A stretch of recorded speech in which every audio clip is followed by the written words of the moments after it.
beaucoup, bienvenue sur Nokwe Talk, la nouvelle émission de Nokwe 24 qui aborde avec vous l'actualité nationale. Nous allons parler du panier de la ménagère, nous allons parler de la tentative de mutinerie, nous allons parler de tout cela avec mes deux amis, mes deux copains, Léopold et Renaud. Renaud, toi, tu es un spécialiste des médias.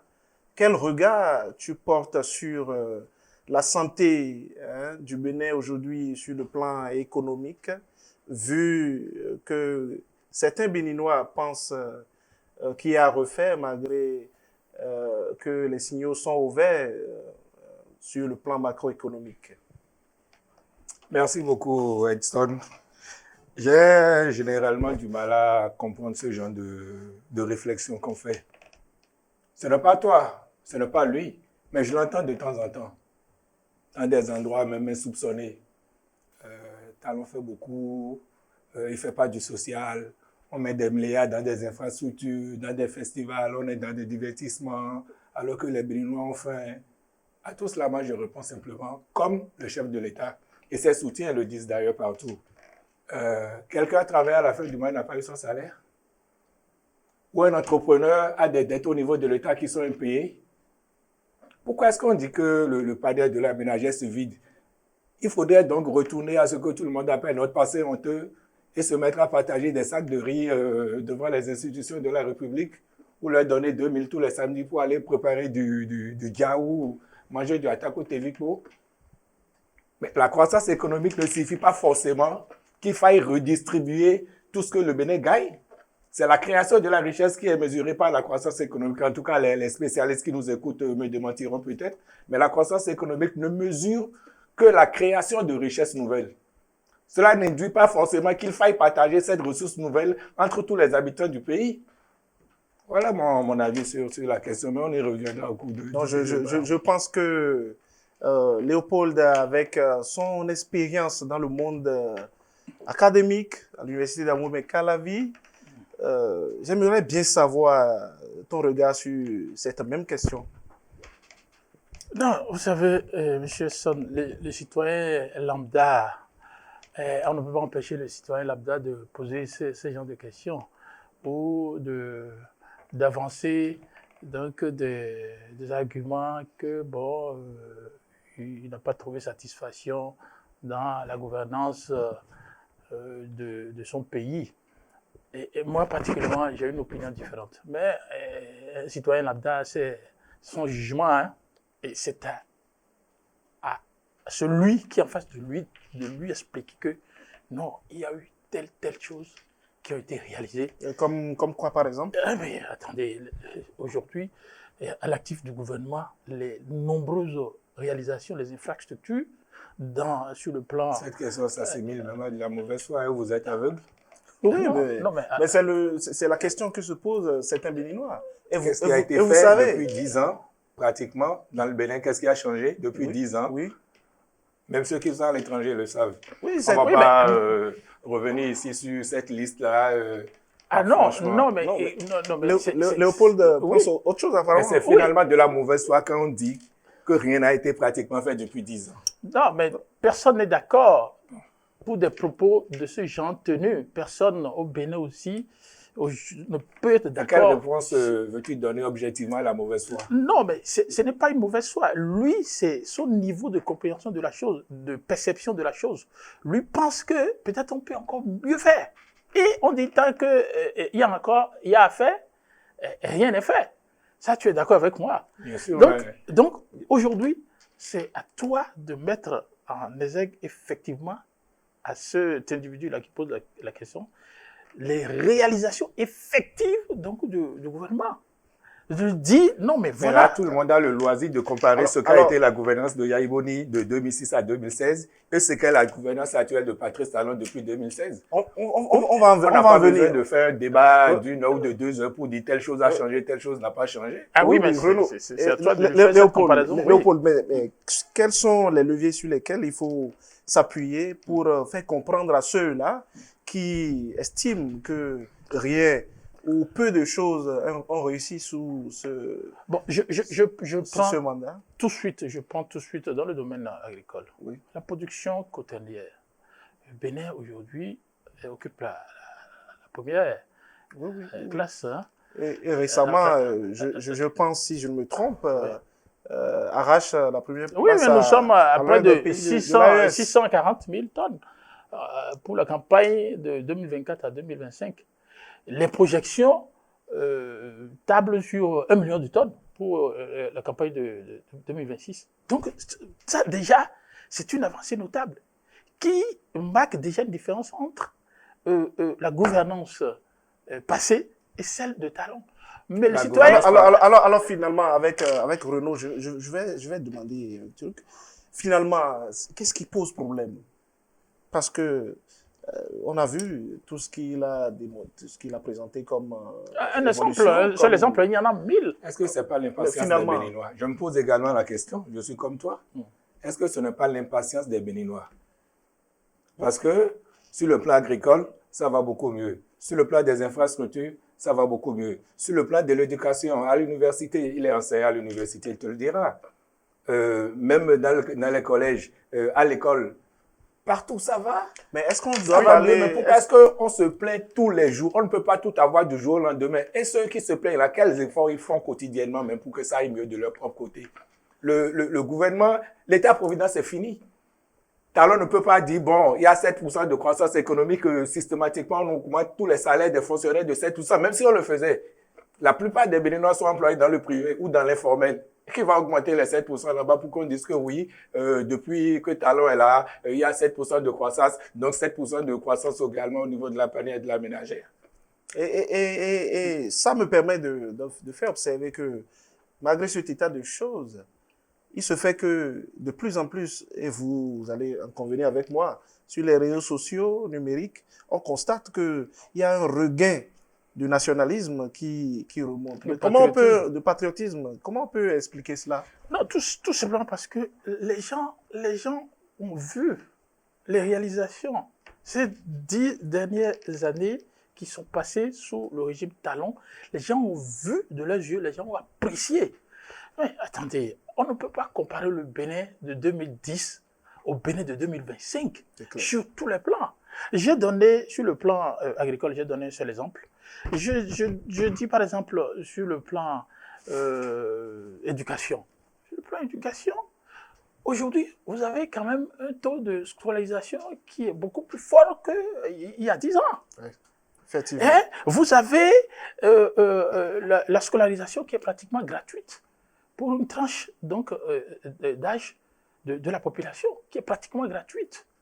Vous avez donc des réalisations en termes d'infrastructures scolaires, d'éducation, pour nos apprenants, que nous n'avons pas eu l'occasion d'avoir. Je n'ai pas dit que sur Yahi, rien n'a été fait, mais il y a une démarcation nette que le citoyen lambda peut apprécier. Mais cela n'enlève en rien aujourd'hui que le citoyen vienne dire, bon, écoutez, que d'aucuns viennent dire, bon, moi, je n'ai pas eu satisfaction. Tout le monde ne peut pas être content. C'est le fait même de dire, je n'ai pas eu satisfaction, oui. Pour moi, c'est de la diversion, en fait. Ou je ne sais pas comment je vais appeler ça. Tu ne peux ne pas avoir satisfaction pendant 10 ans sur aucun plan de ta vie. Donc, c'est un faux procès. Oui, pour moi, c'est un faux procès qui se fait au gouvernement. On dit sur le plan économique, franchement, je suis moins satisfait, mais quelque part, je vois les infrastructures, Talon a rendu au Béninois notre fierté, le Bénin est de plus en plus vendu à l'étranger. Mais pourquoi tu ne veux pas qu'il dise ça si lui, déjà, oui, il voit les infrastructures, il voit d'amélioration par-ci, par-là, mais dans sa poche, il n'a rien. Non, je donne Tout un le monde exemple. a envie d'avoir un peu plus dans la poche. Si c'est ça, on dira à la fin que personne n'est satisfait. Attends. Personne n'est satisfait finalement. C'est vrai Parce que tout le monde a envie d'avoir un peu plus dans la poche. Non, c'est vrai que la croissance économique ne se mesure pas au pouvoir d'achat, mais c'est un critère d'appréciation du PIB, de la croissance du PIB, pardon. Donc, celui qui regarde dans sa poche et qui ne trouve pas les 500 francs quotidiens pour pouvoir se nourrir, Mais c'est normal qu'il fasse une appréciation différente.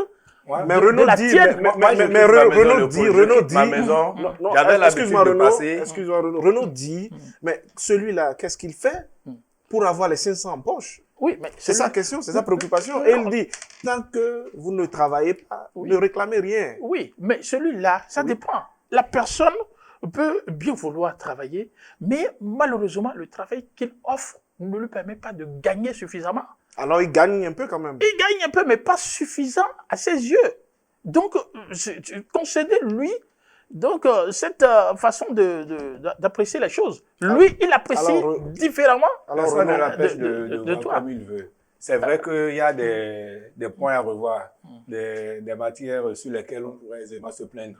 Et durant des heures, je quitte ma maison, par exemple, pour aller à l'hôpital. J'ai toute la route pour aller à l'hôpital.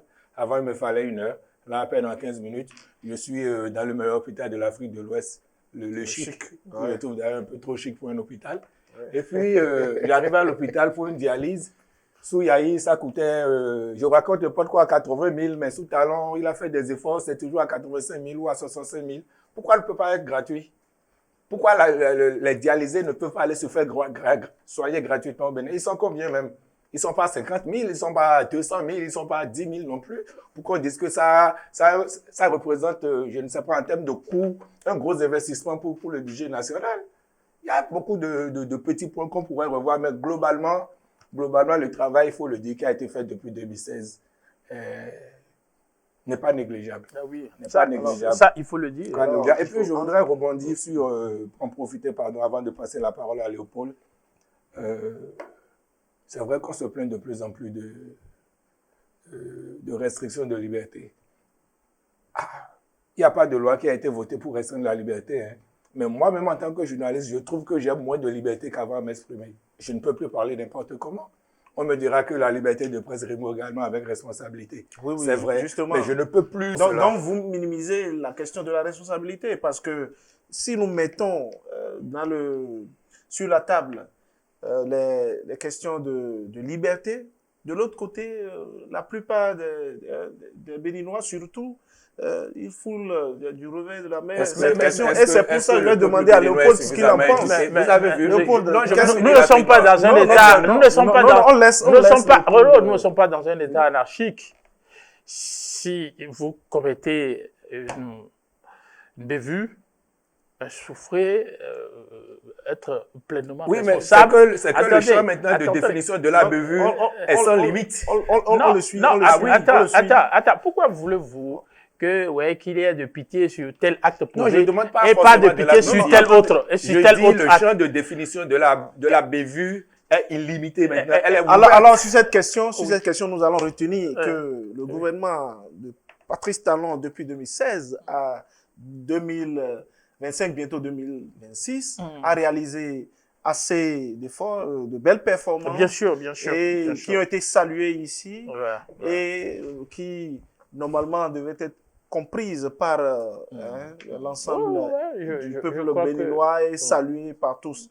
Donc, parlant des questions de liberté et autres, c'est des questions qui ont été évoquées par quelques éléments des forces de sécurité et de défense pour essayer de renverser, de remettre en cause l'ordre constitutionnel dans notre pays. Opération qui a été mise en échec par nos dignes soldats. Cette question aujourd'hui est discutée dans nos ménages, discutée dans les amphithéâtres, discutée dans nos marchés. Alors, Léopold, qu'est-ce que tu en penses? Non, moi je pense tout simplement qu'il n'y a pas de place pour un coup d'État dans notre pays. Nous n'allons pas permettre à certains individus de rétrograder notre pays encore de 30 ans, 40 ans. 50 ans. Non. Avec tout ce qui a été fait dans ce pays et avec tout ce que nous avons connu comme avancée et tout ce que nous avons connu comme amélioration de l'image de notre pays, de par la gouvernance Talon, de par les réalisations, et nous ne pouvons jamais accepter qu'il y ait un coup d'État encore dans ce pays, le Bénin. Ça, c'est complètement banni. Et c'est pourquoi, si vous voyez un peu partout, vous questionnez le citoyen lambda. Personne n'est pour cette initiative de ces militaires-là. Personne. Et oui, parce que aujourd'hui, imaginez, si ces militaires prennent le pouvoir, mais attends, on revient carrément à zéro. Tout sera remis en cause. Mais où allons-nous? On veut aller de l'avant ou on veut encore revenir sur comment on appelle, un passé malheureux de notre pays? Non, c'est honteux. Un passé malheureux, honteux de notre pays, on ne peut pas, c'est pas possible. Ces gens-là, quand vous écoutez tout ce qu'ils ont énuméré comme motif de leur coup, mais vous regardez que c'est des choses que malheureusement les ennemis de la République véhiculent tous les jours. Justement, et on venait d'en parler. Personne n'accorde de crédit. Non, de crédit. Parce que, bon, attendez, on dit, ouais, telle personne est en prison. Mais vous et moi, on est en liberté. Mais si vous ne commencez pas d'impair, mais pourquoi devront-ils vous jeter en prison? Alors, Renaud, je partage entièrement l'indignation de Léopold sur ce point. Et donc, ce n'est pas la peine que j'en parle davantage. Mais je voudrais par contre revenir sur les raisons fallacieuses que les apatrides qui ont tenté de mettre à mal les institutions de la République ont évoquées. Ils ont parlé entre autres de dégradation de la situation sécuritaire au Nord. Des arguments qui ont été attendus au Mali en 2022 fois, au Burkina Faso en 2022, à Niamey en 2023. Mais depuis que ces spécialistes des questions de sécurité sont au pouvoir, qu'est-ce qui a changé? Qu'est-ce qui a changé? Non, rien n'a changé sur le plan sécuritaire puisque c'est leur premier motif. Justement. Sur le plan sécuritaire, au contraire, je crois qu'avant 2020, les rebelles au Mali contrôlaient environ 3 ou 4% du territoire malien. Aujourd'hui, soit plus de 70%. 30% sous les rocs caborés, ils contrôlent aujourd'hui plus de 50% du territoire burkinabé. Au Mali aussi, au Mali, au Niger, pareil. Les djihadistes progressent de jour en jour. J'ai vu une statistique quelque part, je ne sais plus sur quelle chaîne, je vous l'enverrai dès que je tomberai dessus à nouveau. Il y a eu plus de 10 morts civils, plus de 100 morts, 100 fois, plus de morts militaires sous Tiani, sous les 2 ans et demi de Tiani que sous les 2 ans et demi de Bazoum. Alors, et donc, ces gars-là mettent en avant la dégradation de la situation sécuritaire. Ils changent quoi? Donc, finalement, c'est pour maquiller ce Oui, bien bilan. sûr. Ce sont des franchement, pour moi, il n'y a rien de plus fallacieux que les arguments. C'est hyper fallacieux. Ça ne tient même pas. Et même si c'était motivé, si c'était même justifié, rien ne peut justifier un coup d'État. Quel que soit le pays, quelle que soit la raison, rien ne peut justifier un coup d'État. On ne peut pas trouver de justification à un coup d'État et on dit on prend le pouvoir parce que on ose même. C'est comme je viens vous tuer, je dis pourquoi je vous tue. C'est pas je ne comprends pas. Alors que maintenant c'est la République qu'on veut tuer et on dit pourquoi on veut tuer la République? Pour nous mettre dans une incertitude. Ça c'est pour garder le pouvoir pendant 10 ans. Et 2 ans, 3 ans de transition. Après on dit bon 5 ans pour le président sans élection. Il n'y a aucune élection législative, aucune élection communale depuis 7 ans, 8 ans. Non, prions pour ne jamais arriver là. Sans critique. Prions pour ne jamais arriver. Il faut féliciter nos forces de défense et de sécurité, béninoises et celles évidemment qui nous ont beaucoup aidés. Et remercier beaucoup Dieu. Je pense que c'est Dieu qui aime notre pays. Simplement. C'est Dieu qui aime le Bénin. C'est pour ça que pourquoi échouer. Et également rendre hommage à ces victimes à l'occasion de... Bien entendu. Ce honteux coup, cette malheureusement, tentative. Le problème évoqué, le problème de dégradation de la sécurité, le plan n'est pas spécifique au Bénin. C'est un problème sous-régional. Mali, le Niger, Burkina Faso, le Bénin, même le Togo, même le Nigeria. Même la Côte d'Ivoire. Pourquoi devons-nous prendre comme alibi un problème qui ne dépend pas de notre pays, spécifique au Bénin et exclusif à nos frontières pour s'en prendre à nos institutions. Encore que c'est l'instabilité dans la région sahélienne qui agit sur... Bien sûr, oui. sur nous, sur notre Et ce pays, territoire. entre autres, de manque de Donc, moyens sur le terrain, mais c'est les moyens qu'ils prennent pour venir attaquer la République au lieu d'aller sur le terrain avec. Justement, justement. C'est normal qu'on en pas manque. un alibi du tout valable. On vous achète des armes pour vous battre. Vous voulez vous asseoir à Togben avec des chars pour attaquer le président, les généraux, faire coup d'État et dire que les gens meurent au nord, alors que vous êtes aussi en train de faire des coups d'État ou de préparer des mutineries. C'est très grave. Et ce que nous allons retenir, je ne sais pas si vous... Je me demande même s'il ne faut pas restaurer la peine de mort pour ce genre de crimes. Justement, il y a plusieurs Béninois qui l'ont il faut restaurer la peine de mort pour ce genre de crimes. C'est insupportable. Il faut les décourager. C'est extrêmement grave. Il faut les décourager. Mais comment percevez-vous si tu sais que si tu échoues, tu vas mourir, tu ne prendras pas le risque d'aller tenter. Ah ouais, oui, suicide. Paraît-il que dans un pays... C'est des avancées du régime talon parce que la peine devrait être abolie sous talon, mais il faudrait la rétablir pour certaines infractions. Et je demandais, mais comment percevez-vous, avec Léopold, je vais y aller, comment perçois-tu cette indignation et cette condamnation unanime des Béninoises et des Béninois face à cette tentative horrible contre notre État, contre notre République. Contre notre âme. Oui, contre notre âme, parce que le Bénin a une âme. Moi, les collègues m'ont appelé de l'extérieur pour me féliciter. Dit que non, mais le vaudou béninois est vraiment vivant. Ouais. Ah, non, mais parlant de ça, nous allons parler juste après du TOFA. Pour me dire, mais félicitations, parce que vous imaginez, moi, lors de le dimanche vers 10h, 11h, il y a des amis qui m'ont écrit, mais qu'est-ce qui se passe? Le Bénin veut devenir Burkina Faso ou Mali ou quoi? Je dis, non, mais jamais!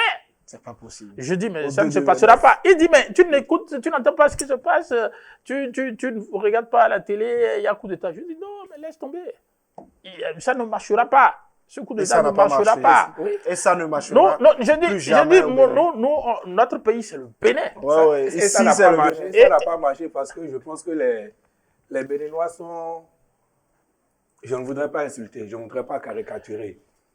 Je ne vais pas dire que nous sommes bons analphabètes, mais je dirais que les Béninois sont un peu plus instruits que nos frères d'à côté.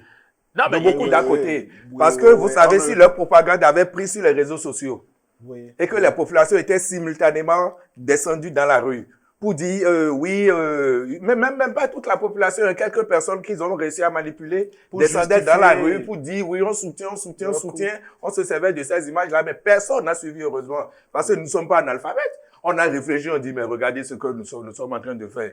Tout le monde dit que ce qui arrive au Bénin est extraordinaire. Et on veut faire un putsch pour tout remettre en cause, pour nous ramener où? Dans une incertitude totale. Mais tu vois, regarde, ça c'est le dimanche 7 décembre. Regarde. Il dit, c'est comme ça qu'on s'appelle.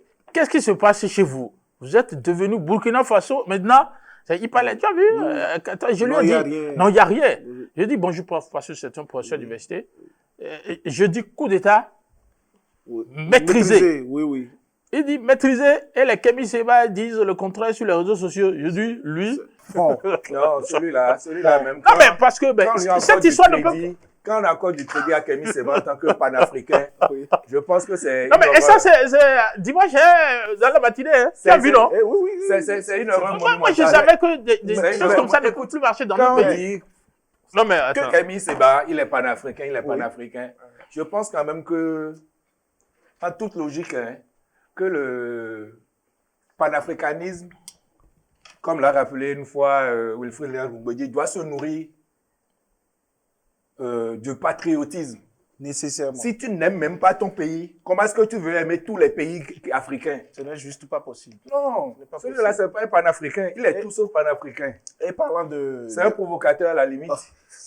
Parlant de notre pays, beaucoup ont tenu à présenter des excuses au professeur Kofi Aza, qui en temps avait parlé, avait interprété le signe Fou Yekou, Tchetula Kelebot Fou Yekou, comme le disent les initiés, pour prévoir que ce pays-là va être attaqué de l'extérieur avec quelques complicités à l'interne.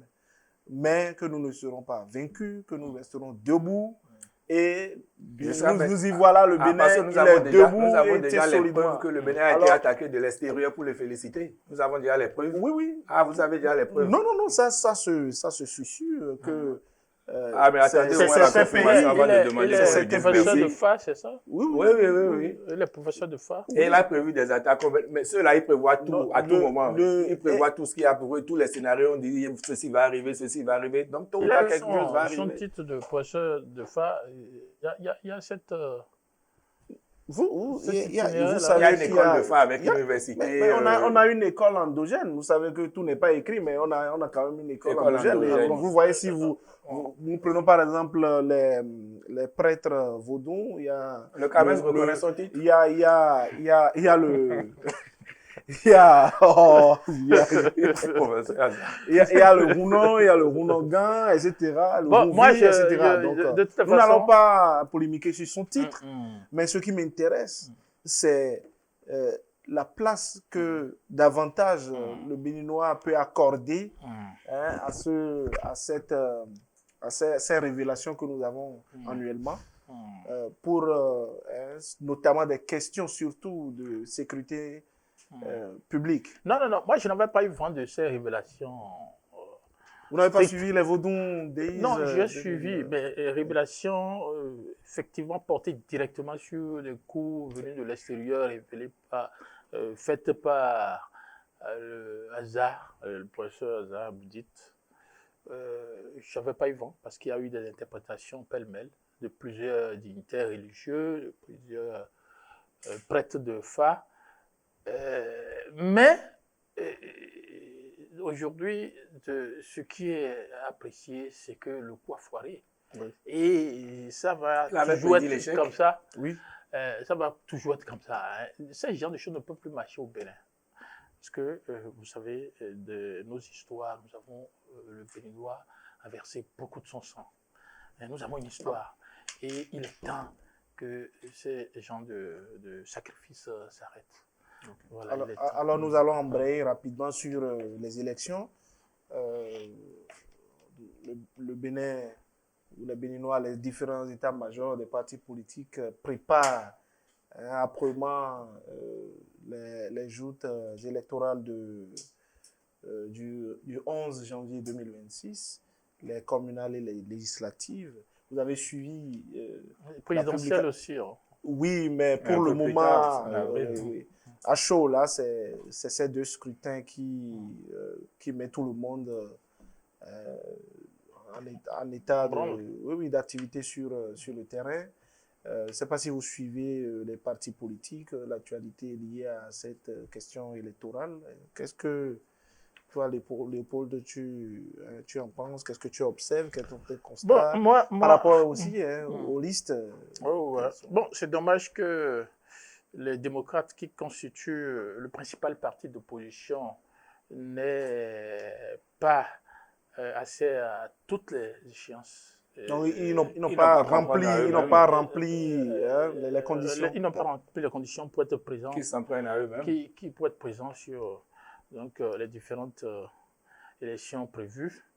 Mais nous pouvons déjà apprécier la bataille qui aura lieu entre UPBE et FCBE pour les communales. Déjà, nous pouvons déjà apprécier d'abord tout de suite, après on verra pour les législatives. Oui. Et ce n'est pas, aujourd'hui les gens disent, quand tu les entends parler, ils disent que c'est un match amical, il n'y a plus d'enjeu, tout ça, mais c'est pas vrai. C'est pas vrai.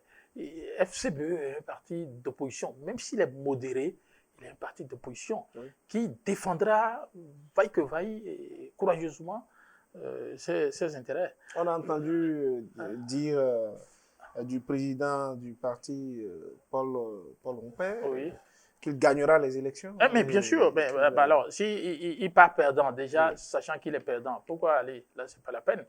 Donc, FCBE, UPBE iront sur le terrain pour aller challenger.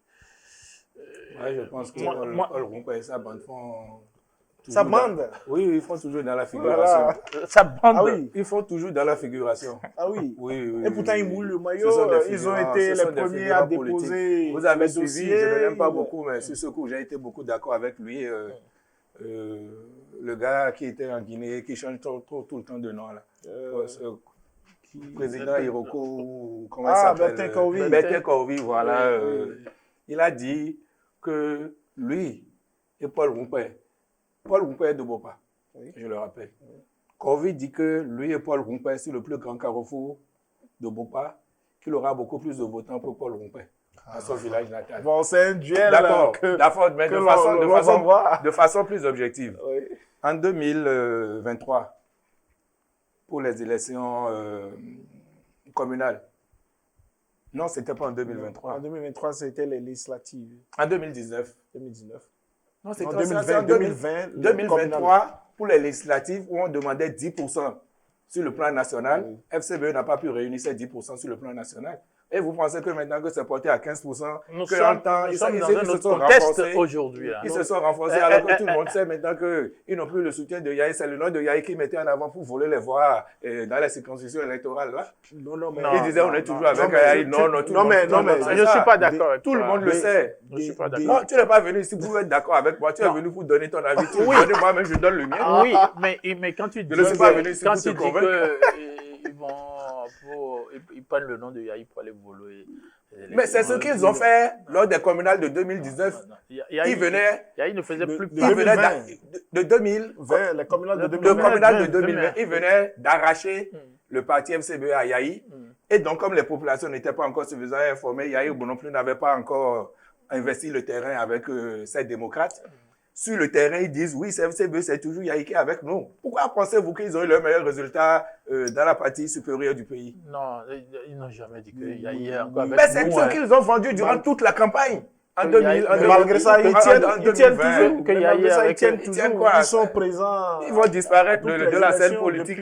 Oui, être présent à la création de l'autre. Oui, être présent à toutes les élections. C'est ce que j'appelle faire de la figuration. On a pronostiqué c'est ce qu'on appelle de la figuration. Leur disparition, mais ils sont toujours là. Ils vont faire quoi, par exemple, à l'élection présidentielle? Devant Talata et Wadaï, on a pris Rumpé et puis un illustre reconnu au bataillon Judicaël. Laisse les Béninois apprécier. Un de mes confrères, paraît-il, j'ai appris qu'il est journaliste. Il faut les connu. Attends, pour un pays sérieux, vous pensez qu'on va dire que c'est Rumpé qui est le challenger de la mouvance du candidat supporté par Patrice Talon et que le colistier de Rumpé est Judicaël. Quoi? Petit m'excusera d'avoir écorché son nom. Donc j'ai entendu le nom parler pour la première fois quand ils allaient déposer leur liste à la Sénat, leur dossier de candidature. Non, franchement, soyez un peu sérieux. Non, mais c'est pas... Non, tu sais, connaître tous les Béninois. Je ne peux pas connaître tous les Béninois, mais c'est un homme politique qui a des ambitions présidentielles et dont on n'a jamais entendu parler nos autres journalistes. Ono, tu as ton choix à opérer. Oui. Mais ton choix n'est pas forcément le choix de citoyens lambda. Non. Et attends, je vais te dire, c'est des Béninois. Personne n'a dit qu'il était étranger. C'est un Béninois. Personne n'a dit qu'il est étranger. Paul Rumpé, c'est un Béninois. Vous avez viré. Qui l'a viré? Qui a été viré, pardon. Qui a été viré par qui? Ainsi que non, aussi des Béninois. Ils n'étaient pas nigériens ou mais ils n'ont pas rempli les conditions pour faire partie des candidats. Non, comme c'est son nouveau, peut-être qu'il en sait. Non, mais je vous le redis sur ce plateau. Non. Paul Rumpé, il a déjà tenté à faire sa talent en 2021. Il s'en est sorti avec quoi? 4 ou 6%? Je ne me rappelle plus. Mais c'est les Béninois qui ont exprimé comme leur... Oui, mais c'est celui-là. Si vous comptez, c'est lui-là votre challenger. C'est-à-dire que moi, je vais à une guerre et puis je prends comme chef un perdant notoire. Non, quand même. Excuse-moi. Mais peut-être qu'il va... Vous me permettrez de ne pas être aussi optimiste que vous. Ce n'est pas... Non, nous ne sommes pas optimistes. Ce n'est pas... l'impression juste... Le combat est joué d'avance. Attends, j'ai l'impression que le combat est joué d'avance. Non, mais laisse les Béninois apprécier. Le combat est joué d'avance. On attend au lendemain des votes. Moi, je ne suis pas... Rumpé. Ça, je le dis, je ne suis pas Rumpé, je ne suis pas... Et vous n'appartenez pas non plus à la FCBE. Non, je n'appartiens pas à la FCBE. Mais je dis une chose, il faut laisser les Béninois apprécier. Chacun va batailler sur le terrain. pour ses intérêts, pour son parti, et on laissera Vous avez autant opportun. Vous avez vu le bilan de Patrice Talon.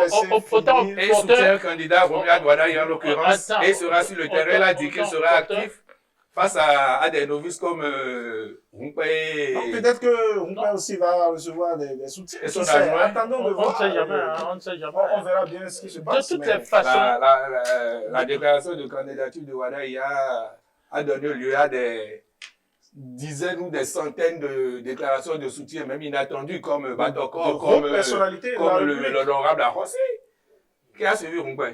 Ça, c'est ton opinion, mais ce n'est pas l'opinion d'un Béninois. Peut-être que tu es un autre Béninois que tu rencontreras, notamment. Tu rencontreras sur la voie. Qui a Parakou. Qui a Savé. Tu ne sais rien, mon frère. Le 11 avril n'est pas loin. Non, moi, je pense sincèrement que la voie, elle est balisée pour Wadayi et le duo Wadayi-Talata. C'est vrai, quand tu regardes le parcours de Wadayi, ce qu'il a réalisé, bien sûr, dans le gouvernement de Talon, je crois que c'est une candidature crédible. Ne nous voilons pas la face. Et nous allons œuvrer, prier.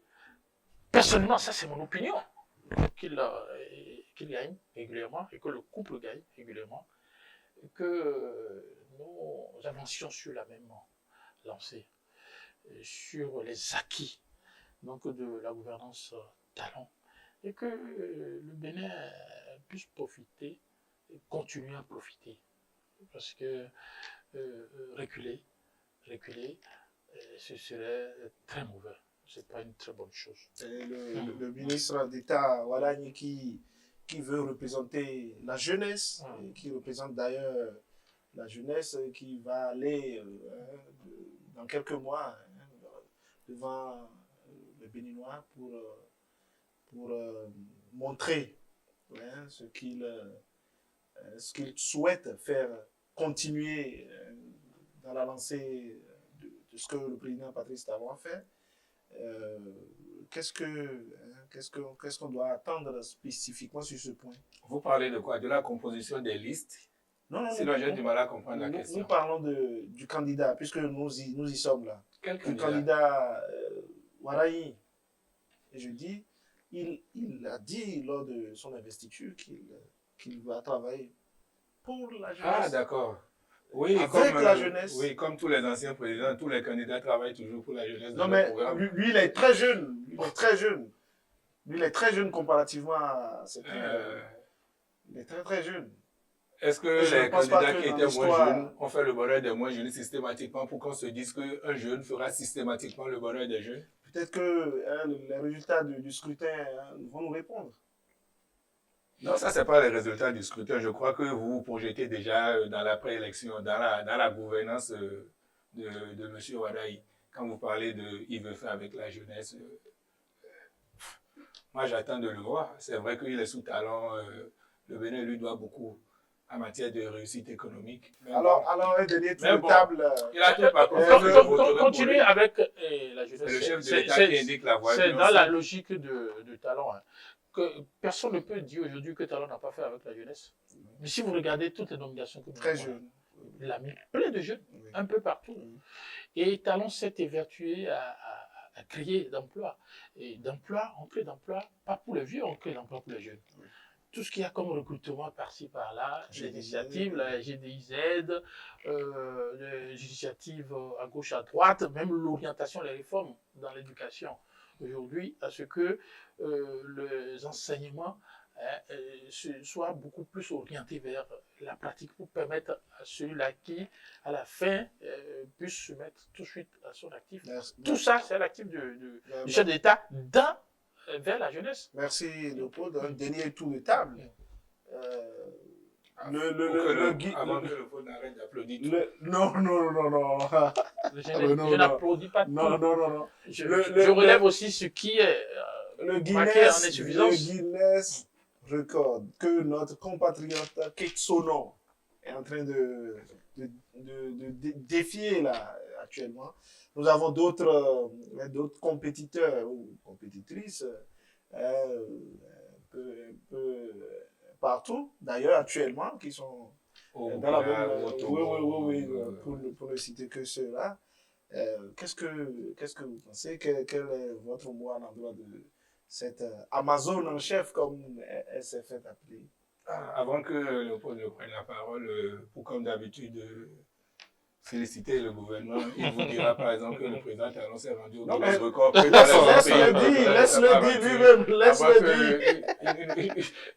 laisse-le dire. Finalement, je pense qu'il faut qu'on te clone.